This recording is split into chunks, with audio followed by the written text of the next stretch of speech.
All right, everybody, and welcome to episode 261 of the 9 Years podcast. I'm Nick Draper. I am joined, as always, by the face of the BBC Sport website, Mr. Stuart Deacons. Apologies for the late running of the show this week. Sometimes life gets in the way. These things happen, I'm afraid, and that was one of these weeks. We'll probably just prepare you that September might be a funny month with games. And Stuart, I'm meaning to send you these things, but we've got some interesting problems in September, I think, with recording fixtures and what have you, recording podcasts because of fixtures. Next week might be a problem because of England games and back to school and things like that. At the end of the month, the Arsenal game looks like being on the 22nd, which is the Wednesday. And then my brother Chris of the 9 Years podcast, you will see him on Twitter regularly, on our Twitter handle. He's getting married on the 23rd of September on the Thursday. So I don't know what we're going to do that week. We might have to delay it again that week. We'll let you know well in advance, listeners, if that's what's going to happen. Stu, do you want an interesting story about the Arsenal game? Yes, go for it. Because we've not spoken about it, because we recorded last week's podcast before the draw had been made for the next round of the FA Cup. I wish. The Carabao Cup, or as we like to call it, the League Cup. And we have been drawn away to Arsenal, Premier League side. Did some digging on their website, Stu.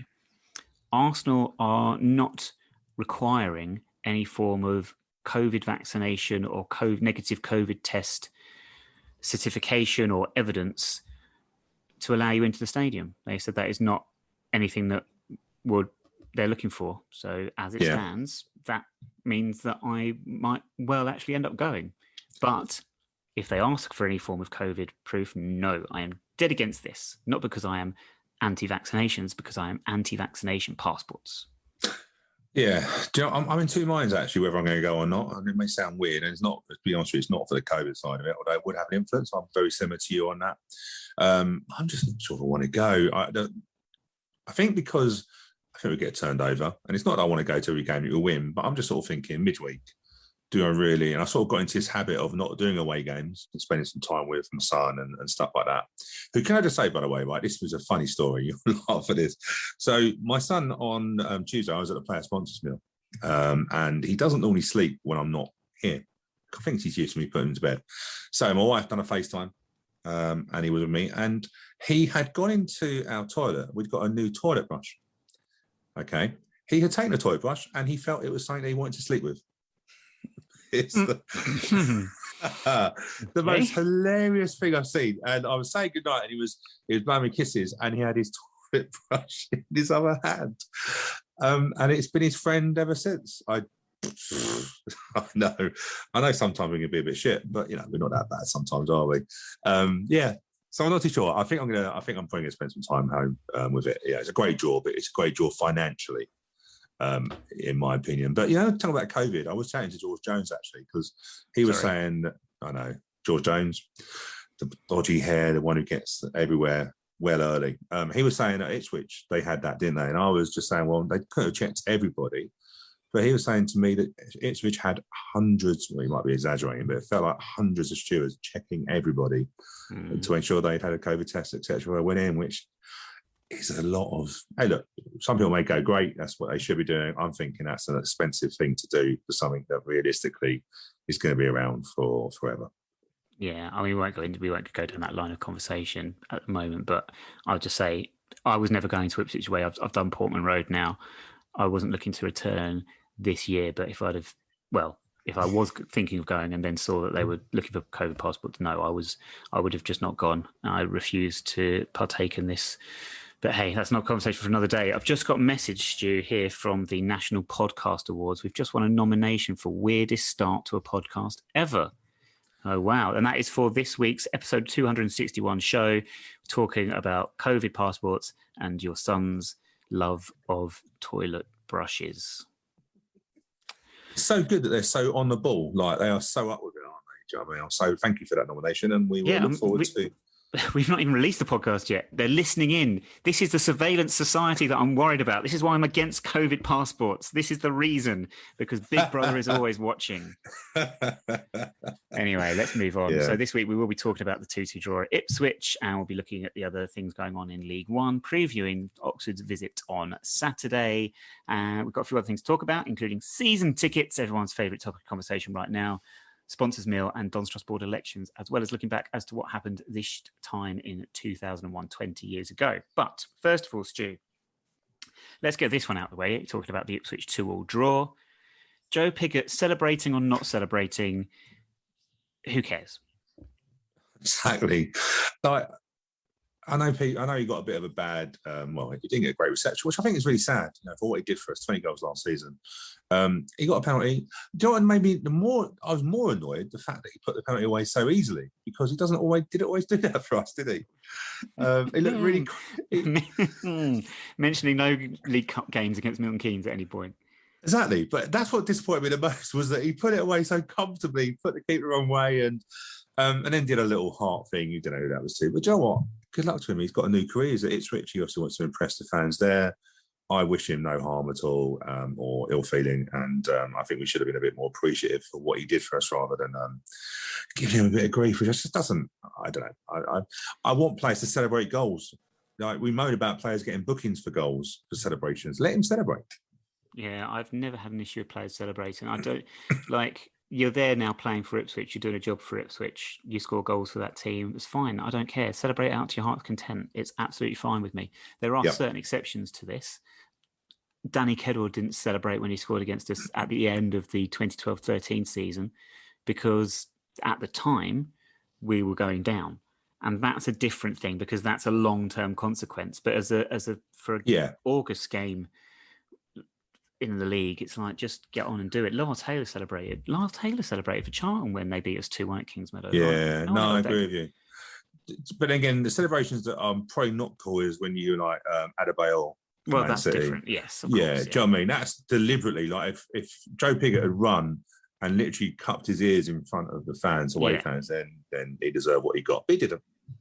No, and he would never have done. And I think the heart was probably more of a sign to Mark Robinson on the bench, perhaps, as well. So that's another thing you have to factor into these things. There was a little bit of moral panic. This Facebook group of ours, Stu, is absolute gold for entertainment. Do you know what? I hate social media so much. I would delete it in an instant. And when I rule the world, which is not far away now, it's going to happen any day. I can feel it. First thing I would do is delete social media. That Facebook group is brilliant. The moral panic we had as well, the flip side of the Joe Pigott thing, was about songs that were winding him up. Again, like, it's just football fans having some banter. It's what happens. It was nothing over the line. You should have stayed at a big club. Like, these things, it's just, come on, that's just football fans having a laugh. And no one really remembers it come the end of the game. It's go home, happy, had a laugh, job done. Wasn't he called like a shit Lyle Taylor? Well, he is. But like, that's a compliment to Lyle Taylor, surely, isn't it? Do you know what I mean? Like, I mean, do you know what, actually, on that point, I am being flippant again, by the way, because remember, Stu, I can't make jokes on this podcast. I'm not allowed to. If I do one, I have to clarify that I am making a joke.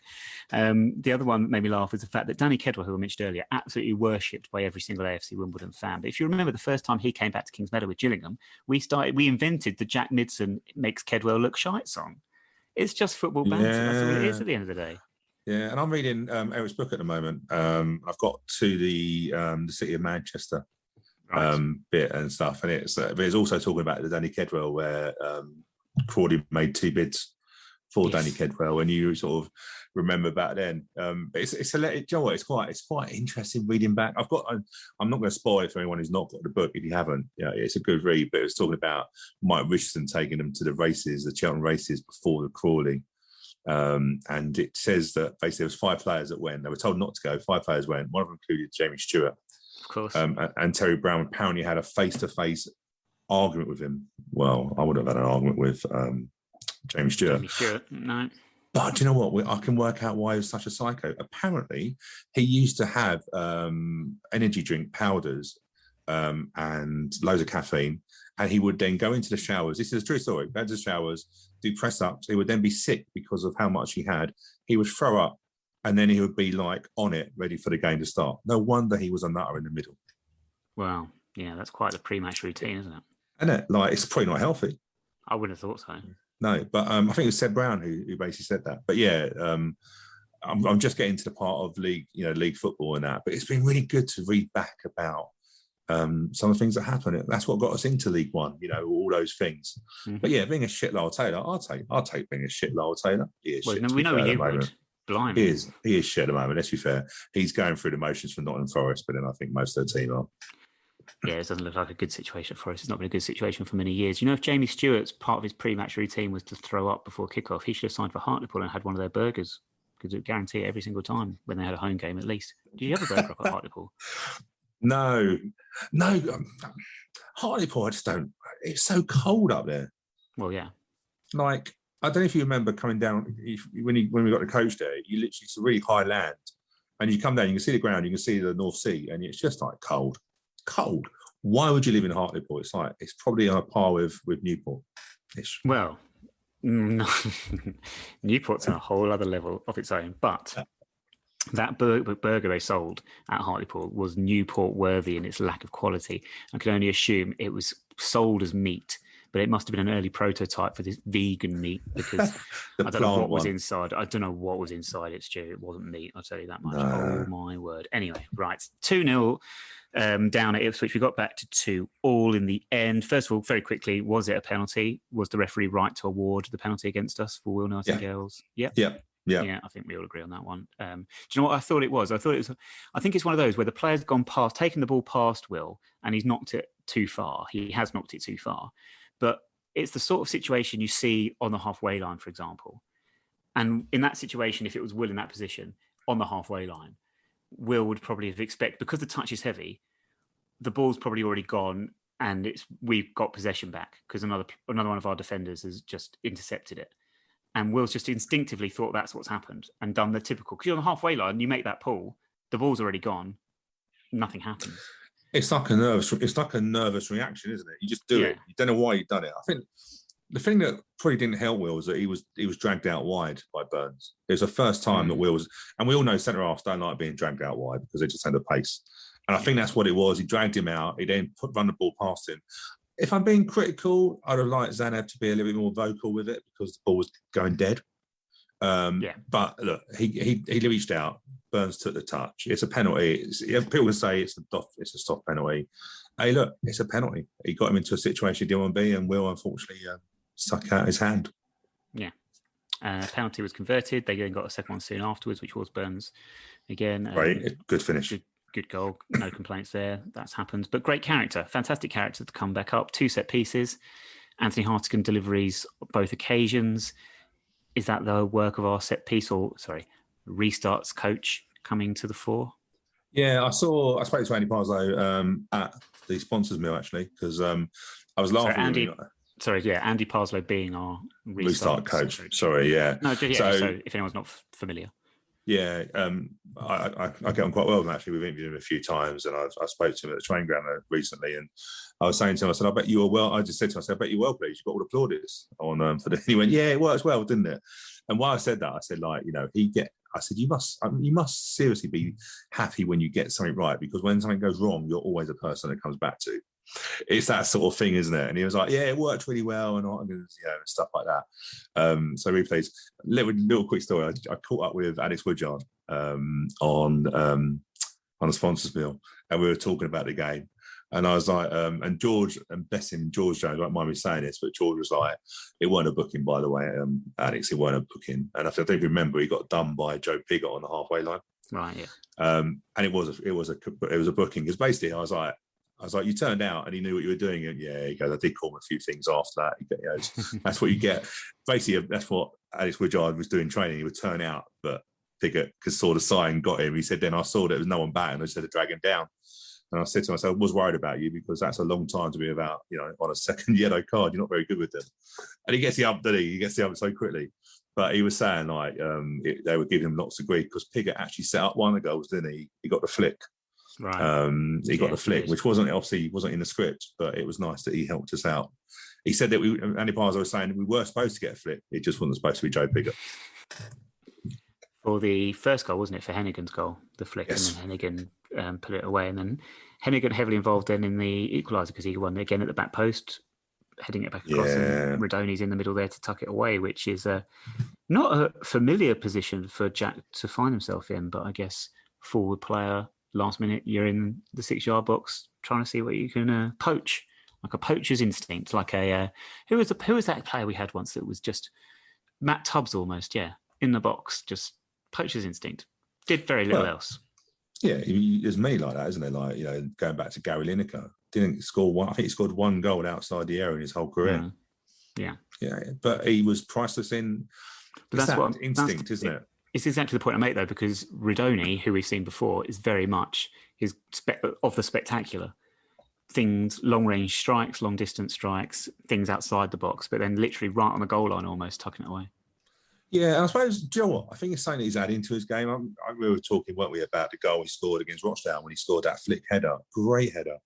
That's true. And I never expected Jack Ridoni to want to get a header because he's got a lovely little haircut, hasn't he? Do you know what I mean? With his perm. And he won't mind me saying this, he's a bit of a nicey boy, isn't he? Do you know what I mean? But actually...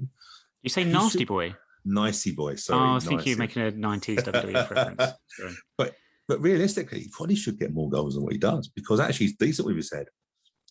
Which you wouldn't expect. But you're right, picking up those scraps. And he wasn't alone. When you look in the area, there was a couple, wasn't there, around the keeper? Yeah. And of course, it was such a bad mistake by the goalkeeper that he's now basically third choice. Well, Ipswich have got more players than they know what to do with. It's ridiculous. But if you say, in the right place, right time, capitalising on good deliveries by Anthony Hartigan, who we spoke about on the podcast last week, and he's come on absolute leaps and bounds at the start of this season, as we mentioned. Yeah. Striker partnerships is an interesting one with a view to the Oxford game as well, because we were expecting Dapu Mabude to be away for the Oxford game, but he's not. He's staying. So he's going to be in the squad on Saturday. Because Robbo's gone with a front two against Ipswich, and Presley and Palmer with a choice, and people have said, well, they can't really, and they had the conversation in the week, hadn't we, at the Northampton game, saying, can they play together? And Robbo's like, I think they can. We've worked with them, got them to develop a relationship. He's gone into the Ipswich game. And I was thinking, well, that's also because we won't have Mabude for Oxford, so we're probably thinking it's going to be those two again. But substitutions, that changed up again on Saturday, and now we're looking at, are we going to have a strike partnership? Are we going to have a consistent, or is it just, as Robbo's continuing to do, change shape, change combinations depending on the opposition? Yeah, do you know what? It's an interesting thing. I know Robbo is very keen to not be seen as a tinker person. That sort of side of it. I love how you've taken the gendered language out of that. Tinker man. Hey, look, I'm getting used to this now. This sort of like this new wave. I'm joking, but yeah, I think Robbo sent me an interesting video. He sent it to both of us. I don't know if you've watched it at all with Thomas, whatever his name is, at Chelsea. Chelsea manager. I know, but basically what it is, he started, and halfway through it is a really interesting thing where the press picked up every time he'd made, and he'd go, right, you've made 6 changes. You've made 8 changes from the last game. And he genuinely didn't know. He was like, have I? And he actually asked one of it, and it actually comes to a point where he asked one of his assistant managers that. It's like, is that the right team? Because it was mentioned again by somebody within the squad. And he genuinely didn't realise he was making so changes, because what he was doing was picking the side that he felt would beat that team. And I think that's what we're doing. We've also got a young team. There's a great feature today on Sky Sports with the 20 podcasts. What it's called now, not the 20 podcasts. Not the top 20 podcast. That's it, not the top 20 podcast. And they love us at the moment, talking about average age, 3 players in 19. I think, do you know what? I think why it didn't work at Ipswich was because I think sometimes it does naturally, somehow in your head, it's psychological, makes you go long because you see 2 big target men on that. But it works if you can get a Sal, Hartigan, McCormick around. That's what we didn't do against Ipswich. We didn't work off it. I've no doubt it could work against certain teams, but we also need to have Ayub Sal on it, McCormick, and that was probably one of the quieter games for Ayub, which says something, because we've set him up to such a level now, haven't we? That when he has an average game, because it wasn't a poor game, it was just an average game, but he did have a good left back against him in Coulsdon, wasn't it? Coulsdon. But I think Robbo is literally making a team that he thinks can win the game, and I do laugh when I hear about the constant changes. When we've gone in, we're in September. We've lost 1 in 7, and we're in the 3rd round of the League Cup. So he's actually done really well with that squad. And no major injuries, touch wood, at the moment. Yeah, absolutely. And as you mentioned there, young squad, we have always said with young players, you don't want to throw them in the deep end when they come into the squad, and you break them in gently. And if you've got a number of young players in the team, you can't have them playing Saturday, Tuesday. They'd been burnt out by now. You'd have lost half your squad already by this point. So you do need to have that element of keeping them fresh because, well, it's the nature of their age and their growing bodies. Do you know what? It's interesting you say it because I remember thinking Greenwood at Man U come on the scene last year, didn't he? Yeah. Didn't see him for about 2 or 3 months. Just withdrawn out of the squad. Yeah. So because of that reason, you can't play those amounts of games, can you? Your body's developing and stuff like that. And that's the challenge for Robbo because he's having to do that. And unfortunately, some of the players that are quite influential to our team are the 19-year-olds. So, if someone, let's be fair, if we go to Plough Lane tomorrow and Ayab's not in that squad, he'll be like, he's not in. What are we going to do? He becomes that influential to our squad in such a short time. It's mad. But Robbo's got to manage that because he's got to make sure that, Ayab is able to play to the best of his ability, not just play, but put a performance in. Because there's no point in being there and he's knackered or he's got injury. And, I think that's what he's done. He's withdrawn out of squad. Jack Radoni was the same, wasn't it? Come out. Yeah. He's been fed gradually back in. If you probably noticed now, he's like a substitute, isn't it? Yeah. And I wouldn't be now surprised if he gets a bit more of a longer time and then taken out because Jack played, he must have played, 30, 40 games last year? Yeah. Easily. So. Yeah. Easily. And for a youngster, that's a lot of games. So he's doing a great job, but I think he's going to have to keep doing that even more. But Mabudi, so pleased. Obviously, who would want to travel with Scotland anyway? Why do you want to play for Scotland? Why have we got a player in our squad who's Scottish and plays for Watford? What is going on in the world? Is this deliberately trolling me? I didn't realise he was Scottish until we done an interview. And I was like, when a voice comes out of someone's face, you're like, what? What? A voice comes out of someone's face. You know what I mean? The voice doesn't match. The voice doesn't match what you're seeing. There we go. Right, yeah. And it doesn't. I'm like, what? I didn't realise he was Scottish. I think it's great he's from Watford. I think we should have a better relationship with Watford and we should get a lot more.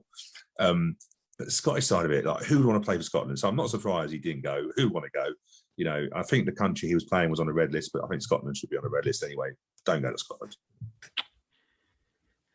For viewers of a sensitive disposition, Stu is we have to clarify when we're being sarcastic, Stu, because people don't understand. We have to be. It's a lovely place. It's a lovely place, Scotland. The best thing about it. Stu has family in Scotland. Yeah, but the best thing about Scotland is that road out of it. It's great. Keep digging. Right. Anyway, who had the? Do you know what? Whilst we're on the subject, though, as much as Stu is joking about Scotland, I don't joke about Wales. Don't go to Wales, people. It's a third world country. Best week for us. Best week for us. Best player. Best player. Yeah, best player. Who had the best week for us? Ben Hennigan, easily. Okay, fair enough. I'm not going to argue with that. Not to disagree. Did anyone have a particularly bad week? Can we just say Will, because he'll be kicking himself about that penalty because he knows. Yeah, had a penalty, and also he was last man, wasn't he, for the pass for Burns? Not that he could do much about it, but yeah, look, just to pick somebody. Will Nightingale didn't have a great week, but I'm sure he will have a great week now coming up. Absolutely, 100%. Right. Elsewhere in League One last weekend, results that highlighted Morecambe 1, Sheffield Wednesday 0. We had to pick. So that's Sheffield Wednesday's first defeat at Morecambe, who have come up and are holding their own very early into the season. And then Shrewsbury beat Gillingham. There were 942 sendings off at full time. But Shrewsbury, as we discussed last week, they got that all-important first win and points on the board. We thought Gillingham at home would be a game they'd have to win in the grand scheme of things, because I think Shrewsbury will be battling all season against this. So that was important for them to have that little confidence boost. And they got it. So fair play. And I don't think Gillingham was a particularly happy camp at this moment in time. Let's be fair. How quickly did Paul Rayner go down? I know, if he was in WWE, they would have gone hey, look, that's a bit too easy. He enjoyed being on his back, didn't he? He was like a little dog, wasn't he? They would have loved it in WWE, because that's what you're meant to do. You're meant to sell. If you're being on the receiving end, you've got to make the other guy look good. So you're meant to go down quickly and really sell how badly hurt you are. So from that perspective, his acting ability, they'd quite approve of. Yeah, but you know what, that keeper, I don't even think the keeper looked surprised that Paul Rayner had gone down so easy, because he didn't go over with any, he went over, but he didn't go over with any sort of aggression. And before he even touched him, Paul Rayner's on the floor rolling around like a dog. What's going on? Anything else to pick your eye? I thought those were the main two results, to be honest with you. I'll be truthful. It's been such a long week. I've actually forgotten what happened last weekend. There were some crazy results, Stu. Sunderland beat Wickham 7-6, and there was a postponement because of floodlight failure between Oxford and Lincoln. It just feels like a long week. I do remember the Morecambe the win. I think that's a great. Morecambe are doing a lot better than what I thought. Oh, well, hand on heart, I didn't think they would. It's a long season. It's still very early days. Yeah, no, it's still super early. Just as much as we don't think Morecambe are out of trouble, we don't think Sheffield Wednesday are not going to finish any higher than what they are. So it's a long season, isn't it? But they picked up some valuable wins, and they're not expecting to win against Sheffield Wednesday. It's a bonus result for them, and it will help them in their relegation battle because that's what it will be. This Saturday, I'm going to have some fun with the opposition manager, no doubt. His first visit to Plough Lane with supporters in the stadium, so we look forward to that. Oxford currently third in the league. Wow. Won 3 of their 5 games, and they beat Lincoln 3-1. Lincoln have they've got problems at the moment with injuries and stuff, but they still had to beat them. They beat them 3-1. James Henry, who's been consistent at this level for a number of years now, got a hat-trick. He's a very good player, very, very good player. I've always rated him. Last season, beating playoff semi-finalists. Blackpool beat them in the semi-finals, as we know. So they're the club that just seems can't get out of this division. It's very reminiscent of when their manager was at another club in the sort of South Midlands area, where it just couldn't get them over the line. What a shame. But they have got good players. They've got good players. It's a tough. It's always a tough fixture against Oxford. They play possession football. They like to dominate possession, cause problems. They have got players. They have got goal scorers. Tough game. Do you think our press is going to be an area that's going to frustrate them? Because we do hunt in numbers and they do like to pass that ball around. I don't know if they're going to be able to mix it up that much. Matty Taylor, big guy up front, but they don't tend to like to sort of play more direct. They like to keep it on the floor. So so we hands a little bit maybe. It'd be interesting, wouldn't it? Because we beat them 2-1 last year. They were 1-0 up, and we got the penalty, didn't we? And they got players sent off. Change the game, and we won that. But I felt from watching the games last year, they were probably one of the better teams that we played. I think they're a really good team, got some really good players in Brannigan, Matty Taylor. And you know what, I would say this, taking away the fact that their manager is an absolute whatever, he does put good teams together. There's no doubt about that, and they play a certain way. I think, yes, it'd be interesting how we go. If we play the press, we're going to have to play it. We're going to have to play it at full pelt, because if Oxford are a team, you don't press together, they're going to play through you, and that could be against us. So it'd be if we get our press right, I think we'll beat them. I really do think we'll beat them. I think it'd be a good game to watch. It won't be, and this isn't right as a Wimbledon fan. It won't be. There won't be 2 long ball teams. It'll be purist football out there, which has Wimbledon fans, old school Wimbledon fans. We like a little bit of up and at 'em, don't we? But it will be a good game to watch tomorrow. I think we run out winners. I really do. Yeah, I mean, I'm struggling for a prediction, actually. I think I'll do what I normally do, which is on the morning of the game. I tend to get a feeling for these things. I thought it was going to be a draw at Ipswich last week, and that's what I put down, and that's what I got. Another 2 points on the Ask a Prediction League for me. So I'll see. But, I mean, if you were to give a scoreline now, Stu, would you say what? Another 1-goal victory for us? 1-0, 2-1? Yeah, well, I've done my prediction on that league, 2-1. Mm-hmm. I did have a look to see if you'd put yours yet, but you hadn't. I tend to wait for the morning. Really random. 4-alls. There was somebody saying 4-all, 4 draw, a 3-1 win for Oxford. Interesting when you see what other people think. 4-all, I don't think so. However, we have had a 3-all already, haven't we? So, but no, 2-1 for me. And I think, but I think it'd be a good game to watch once we all get in. Before we get onto the subject of being able to get into the stadium with a valid ticket or season ticket, just to say, this is one of those weekends which is an international week. Right. I don't know how many rants I can go on one show because Lord knows I've got a few in me this week, and Stu, you actually suffered the brunt of a lot of them before we started recording. But, my rant this week is International Week for a start. Do you know what? I used to love international football. I used to absolutely love it. Do you know what you'd have? You'd have the Saturday games. These are qualifiers, not friendlies. You'd have the Saturday games, and then you'd have the Wednesday games. And every single nation would be playing. And you could have a match of the day show on the evening on Sky or something, where they show all the goals from the highlights from all the different qualifiers. It was great fun. Now they've made it they try to make these festivals of football So you've got them all spread out over the 7 days. They're all kicking off on different days, different groups, different times. Can't keep track of any of it. All for qualification for a competition in Qatar that I'm not going to even watch. So it's totally lost on me. And that means, but now it's stretched down to the 3rd tier. And there's only 4 games in League One this weekend. In League One, because of international call-ups, there are 4 fixtures. What a waste of a football week that is. What happened to the good old days? Can we not go back to the way things were? I'm not even going to apologise for being old man yells at cloud on this one. I'm not going to apologise for being the middle-aged person that's living in the 90s, because I am right on this, and we'd all be happier if things were left the way they were. And you can stick your 8 o'clock Saturday night EFL kickoffs up there as well. Shove it up your backsides. Anyway, elsewhere in League One this week, Cheltenham versus Milton Keynes is the only game I gave a fuck about, because I want Cheltenham to smash them. Thank you, everybody. Good night. Stu, what do you want to add? Oh, I love it. You got a rant. Yeah, Joe, I got back thinking about, and we touched on this last week, didn't we, in the podcast about the old like the World Cup, the old goals and stuff like that, right? Yeah. But you got reminded, actually, yeah, the way now it's literally every day. And like I said to you, I didn't actually realise England were playing until I got a notification on my phone to say that the England lineup had been done. I was like, oh, okay. But you're right. I used to remember like Sports Night, when literally they would have all those fixtures, and it'd be quite exciting to watch 10-minute highlights of a game, and an hour. I think we're a victim of what we moan about, like, you know, match a day now, too long, too many highlights. Even the quest sometimes can be a little bit long. That's a slog most weeks, Stu. That's real hard to get through. An hour worth of championship football is like, oh, I just think less is more. Less is more. Yes, 100%. Yes, less is more. Yeah. Because we all have families and things you want to do in our spare time. And I don't know about you, but I can't watch Match of the Day and Quest on a Sunday morning, because otherwise I literally don't spend any time with my son and I end up with that. So I just want short, you know, bite-sized stuff, you know, quick football stuff. I don't need someone telling me, like Clinton Morrison, what's happened. I can see what's happened. God. You give me no further insight into the game.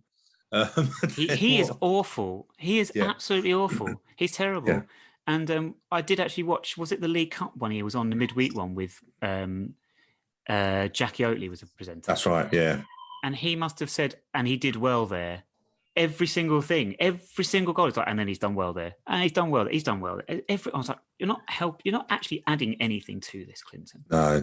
And what Quest have done well is they brought those guys on from the not top 20 podcast, and they actually had more value. I actually enjoy listening more to them than most of the other commentators, because actually they know their stuff. They know their stuff. Yeah. You know, so that's what I want. I don't want an ex-pro who thinks they can tell me what, you know. Oh, there's so many. Michael Richards, I'm a bit disappointed. Is he now left Sky Sports and gone to BBC? He was on Match of the Day. I've only ever seen on BBC, but Stu, I honestly, I barely watch any football these days. So I saw, because I think it came on Sunday morning. It was on really late Sunday morning, Match of the Day, when I switched on BBC One. And I think it was Michael Richards on Match of the Day, Yeah, he was on there. I watched Match of the Day just because I wanted to see the Arsenal drubbing. I want to see how easy it's going to be for us when we play them. But it's the Premier League. It's just a bit. West Ham look decent, but there's so many new players. I can't work out who signed for what. Antonio, top goal scorer for West Ham. Yeah. Who famously didn't come to us, and we were after him. Yeah. All those years back, innit? But I just want, you know, I want to be able to watch football in a shorter space. But we just feel now we have to, you know, televise it to the whole world, and we're more interested in the Middle East time slot for them than we are for our own people in their country. Saturation coverage, it's horrendous. What certainly hasn't been saturation coverage, this is a tedious link, I'm not even sure it can work, is the amount of people that had their season tickets delivered to them. Because actually the number was 0. Nobody had their season tickets delivered to them. And at the last knockings, everyone's basically been summoned to Plough Lane to go down and collect their tickets from the gate. And tickets have been a mess. We can't pretend otherwise. All sorts of issues. Selling tickets, printing tickets, delivering tickets, home tickets, away tickets, ticket scanners, turnstiles, the whole gamut. Just been nothing's run smoothly. Don't know what's gone wrong. We're not behind the scenes, Stu, so we don't know. There's an investigation. We have to wait. The Dons Trust Board are going to investigate this fully at an appropriate juncture, and we'll know more exactly what's gone on then. But it has to be said, Stu, and thank you to all the volunteers that did give up their time. And in some cases, I am told, taken annual leave to go down to help out the effort to distribute all these season tickets to all these season ticket holders in the week. Thank you so much for your time and effort. It shouldn't be needed. It's unfair, I think, to have volunteers facing the public, dealing with the public in a situation like this. It's not how we should be operating. And I'm not suggesting for 1 second that there's anyone out there that thinks this is the way we should be operating, but it shouldn't have been allowed to come to this. However, things have happened. Whoever is at fault, don't know. Lots of moving parts. We will know more, obviously, in times to come. But Stu, just to give you an example, my old headmaster, he's resigned at the end of this school year. So at the end of last school year, he stepped down. He's a West Ham fan. Was at Kingsmeadow for both West Ham Cup games a couple of years ago, actually. And he lives locally. And because we've got the new stadium at Plough Lane, he got himself a season ticket. Went in on A-level GCSE results week in the summer. He said after speaking to me before the end of term, he said, look, I decided to go for it because they were well priced. He said, I can cycle to the games. He can get home by 5:20. He's loving life, right? But he's not familiar with us as a club to the degree that we all are. Yeah. So I haven't spoken to him, but I do wonder, what is he thinking? What's he thinking? I don't think, if he'd have been down there during the week to go and collect his tickets, what do you know what I mean? And we don't know how many people are like that have gone, do you know what? Yeah, great. I'll go. I want to watch some football. They're local. Don't know a lot about them, but I'll spend my money. But for them, it's less of an emotional link and less of an emotional attachment to the football club. This is a business transaction. And this is not how they would expect, I'd imagine, especially if someone like that was to have queued up for, say, 2 hours, get to the front of the queue, and then find out, oh, we don't actually have your one. Yeah, you're right. And I think this is the thing, isn't it? I think at Kingsmeadow, we couldn't expand on the fan base because we just didn't have any room. And I think, we got away with things at Kingsmeadow when things didn't go right. And we had that attitude of, well, we're in this together. We've got volunteers helping. And we had a lot of volunteers, a lot of match day volunteers. More forgiving. But you're right, new fans to the club, they don't have that. They want a customer service. They want a service. They're paying for a season ticket, which is supposed to, get them in, beat the queues, get them discounts, etc., and stuff like that. And they're having to constantly have different information. And I think that's the thing, isn't it? So much different information. And I'll be honest with you, I saw information on Tuesday and I thought that would change by Friday. Shouldn't think that way, but I sort that's of like, the way it's gone, yeah. Yeah, and I think what I would say is I've lost a bit of confidence in the ticketing side of it. I welcome the fact that we have an independent investigation because I think that's really needed. One, to see what happened, but two, to make sure we put stuff in place for it not to happen again. That's the thing. Any investigation you have is not to throw stones at people. It's actually to go, do you know what? This didn't work. This is what we recommend. That might involve more people, might involve the ticket system not being right. Because you're right, in terms of the season tickets, we had QR codes that, we had people writing out tickets. We had a printer not working. Everything that can go wrong went wrong. And then we had the turnstiles not working. So for a club, and you're right, the main revenue stream for our club is tickets. That's the revenue stream. Yes, if you aren't, core part of your business. Yeah. So if you aren't confident, even as a business, let alone a fan, if you're not confident as a business that it's going to work, and you've got to spend extra money, I don't know, to get it to work, to do additions, and then actually you don't know who's coming in. So we have a down as attendance for Bolton as 7,006. Some people are saying, well, actually, no, 7,7, I think, yeah. Yeah, and some fans go, no, I think there's 8,500 in there, and we just don't know. But we know it wasn't full, and we also know that people were told it was sold out when it wasn't sold out. And I was there on Tuesday for the sponsors meal, and I was waiting outside for late Rob, and two fans went into two kids, must be 16, 17. And I heard him talking. They went into the club shop and then come out quite quick about anything. I was like, that's a bit tight. But as they come out, they went, I can't believe it's sold out already. And I chuckled to myself because I'm thinking, well, it probably isn't sold out. But they could have been two local teenagers wanting to go to a game and it was sold out. So will they come back again? I'm surmising. Will they come back again? Because actually there was nothing to say it was sold out. There's nothing to say tickets were on sale. We don't have a ticket office. There's lots of things, and then we need these Walk Up people because we may get, I went to a Wimbledon game. I got a free ticket. Well, basically sneaked in when I could. I sneaked in the turnstile. But I've been hooked for 32 years. So it only takes one hook. And we've got a great stadium, but the ticket situation needs to be resolved because revenue streams are, hey, look, we've got a 4.6 million bridging loan to pay in April. We need attendances.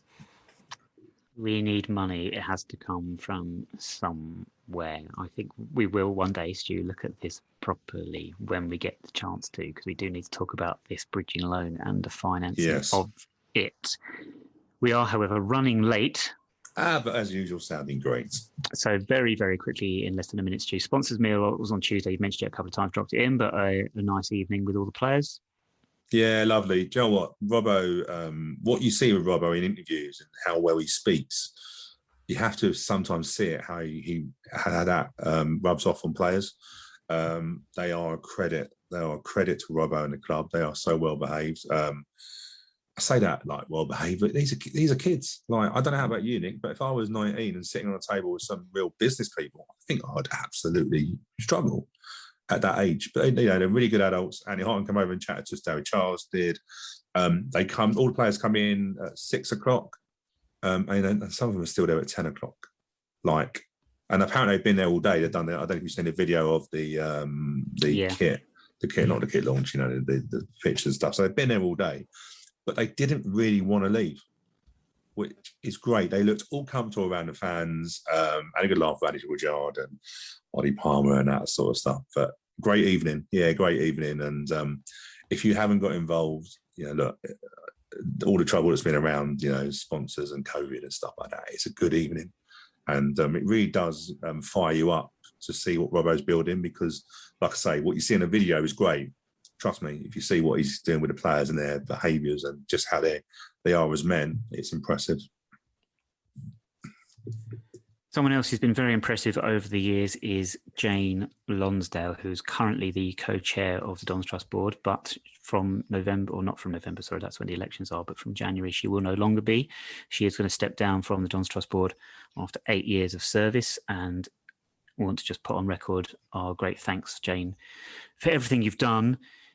Insane amount of work that you have done over the years, immense amount of work, very, very helpful, very, very supportive of the fans and the model that we have and fan input and podcast as well. So thank you very much, Jane. Absolutely, totally support your decision standing down because I think you need that time now. You've given so much and it's time, as you said, now to just maybe relax and calm down a bit. But outstanding work and your service will always be remembered, absolutely, for your time with the Dons Trust Board. So thank you. Thanks also to Ed Leake, who is also stepping down after many years on the board and helping out on our finances after being co-opted a couple of years ago. So thank you very much. There is a re-election in November. There'll be 5 vacancies, Ed and Jane's, and then Tim Hillier, Graham Stacey and Niall Cooper will be up for re-election as well. So more information about that over the coming weeks. I think you just echo those comments, Stu. Yeah, do you know what? I messaged Jane in a week, actually. We're our friends as well. And I don't think she got my humour, which is pretty terrible, and said, finally, stepping down, not because I don't want her to stand. I just, she's got a lovely family and she spends so much time. And one thing that Jane does, if you don't know Jane, if she does something, she does it with passion and she does it well. Doesn't do it by halves. No, she puts everything into it and she gets great results. I love bumping into the Dons Trust kiosk because things she's good about is she tells me how it is sometimes if I need to know that. Yeah. She's straight. She doesn't dress anything up, but she's very supportive, a good friend, and I'm just really pleased that she's going to get a chance to enjoy stuff away from Plough Lane. But if we know Jane as we do, I still think she would be involved in things, but just not the level. Not that commitment, but she can probably pick and choose what she wants to get involved with, which I think is great. But yeah, no, thank you for your service. And yeah, I can still hear her from where I was. She's in the West End. You can still hear Jane. Jane's the most passionate supporter, which makes me chuckle with her husband Richard. But yeah, no, real big thank you. She would be a big loss. But yeah, thank you for everything done. 20 years ago this week, September the 3rd through to September the 9th, our last season as Wimbledon FC. Stuart, it's a painful week. It's a painful week for me, this one. On the 9th of September, we lost 3-0 at Watford. It was a Sunday night game, one of those stupid ITV Digital 6:15 kickoffs. Paul Hield was sent off because he collected the ball and then his momentum carried him outside the penalty area. Referee gave it handball, sent him off unfairly, cheating Watford all over again, cheating Watford. They went on to win 3-0. Marcus Gale scored against us. Painful evening. Do you know what I hated most about this game? So if you remember it, it was because it was on TV, we used it as a bit of a protest game. There were black balloons. There was a flyover with a plane carrying a message about Charles Koppel at the time. And it was meant to be a big protest. And it was a big protest, and it was well captured and well reported on. The Watford fans were meant to have supported us in this protest. They didn't. They did bugger all. And there was a website at the time, a Watford fans website, that a lot of our fans were very appreciative and supportive of. It was called Blind, Stupid and Desperate. It was an online fanzine, and they were all over it in the beginning saying, yeah, we're totally against this move, and Fans United will defeat this. We'll be all against it. And then the match report from these fans after the game, they didn't mention a bloody protest whatsoever. They were more concerned because one of their players, Paul Robinson, scored with a tackle. They said, this was the game. Paul Robinson scored with a tackle, and this is what this game will be remembered by. I'm like, oh, bugger off. Watford, I hate you. So I have no time for Watford. I don't like them. I don't like their fans. Hated this game. Not going to speak any more about it because I hate them so much. They have one good thing, and that's that Neil Ardley once played for them, and they beat Milton Keynes 4-0 once. That's it. Nothing else. Hate you, hate you, hate you. Hate, hate, hate. Do you know what else I hate? Too Close by Blue is number one. Yeah, I just saw awful that. song. I Awful just saw song. that. So are we saying that basically the Watford game is we remember because of how big a tackle Paul Robinson did? No, do you even remember it? Oh, but he obviously had a big tackle. Stop talking about Paul Robinson's big tackle. Well, it's obviously what was remembered by it. So, yeah, well done. Yeah, thanks, Watford fans. Yeah, we want to support you in this absolutely horrendous situation that you find yourself clubbing. We're going to be with you every day. Oh, no, one of our players scored and we won 3-0, so we no longer care. Thanks, great. Yeah, Blue, Too Close. I can't remember the song, to be honest with you. I'm a big Blue fan. Yeah. Music makes, yes. Do you know what I've done yesterday? I'm very, very quickly. I know off subject, but very quickly. Last night I was really bored, couldn't find anything to watch on TV for the England game, and I watched this guy basically reacting to music. Weird, like Gogglebox gone weird. But basically, he would listen to music and he would have his headphones on and he would react to it, and he had like 100,000 views. Obviously, one more because I viewed them. Yeah. But it was interesting. What it basically was old music and how they were like. He listened to Righteous Brothers, and his reaction was amazing. He went, "Wow, I never realised this was a remix." And how good is this? The original version is the best version, and it just made me think. Joy, some of the old days were good. Like some of the old music was great. Everything was better in the old days, Stu. Everything. I know, but then he did listen to the Venga Boys. He was American. The Venga Boys, and he went, this song is called Boom, Boom, Boom, Boom. No, you don't say it like that, do you? Do you know what I mean? The Venga Boys. And they watched, they showed a video in a small box. Wow, music. Do you know what? I loved it. He was listening to all sorts of music, but he never heard them before. Yeah. Never heard Alanis Morisette. The most troubled lady. I'm going to see her in concert in a couple of months. Very angry lady. But yeah, She's no. Who's the other one that's got very Sinead O'Connor? You're not going to see her, no. No, she's got very political, isn't she? She did, but yeah, it was just like I say, really interested with music. And when you talked about Blue, not that was a view because you don't know who Blue is, but yeah, it's strange what 100,000 people viewed that somebody watching a video. I know, I don't understand it. I don't understand it at all, to be honest. The world. But yeah, I watched it. I'm as guilty. I watched it, so that's another view. But yeah. Well, yeah. What can I say? Did you watch A Knight's Tale, which was the #1 box office hit on this week in 2001? No, I did. No, I don't remember it, to be honest with you. But I did study the because it's based on the Canterbury Tales by Chaucer. It featured Heath Ledger, but it was like the anachronistic version of the Canterbury Tales, in the same way they did Romeo and Juliet with Leonardo DiCaprio and Claire Danes, and that's what it was meant to be. And I didn't see it, but I did study Chaucer for my A levels, The Merchant's Tale, and it's hard work. Yeah, that's about it though for this week, Stu. I think it's time to call it a day on that one. I know, and we've done it on the eve of a game against Oxford. It's football tomorrow. I can't wait to get in at 3:30. On that note, thank you very much for joining us this week, listeners. And we will have updates on Twitter from the Oxford game at 9YRS podcast. We won't do for the stupid BT and trophy game in the week against Portsmouth, because that doesn't count.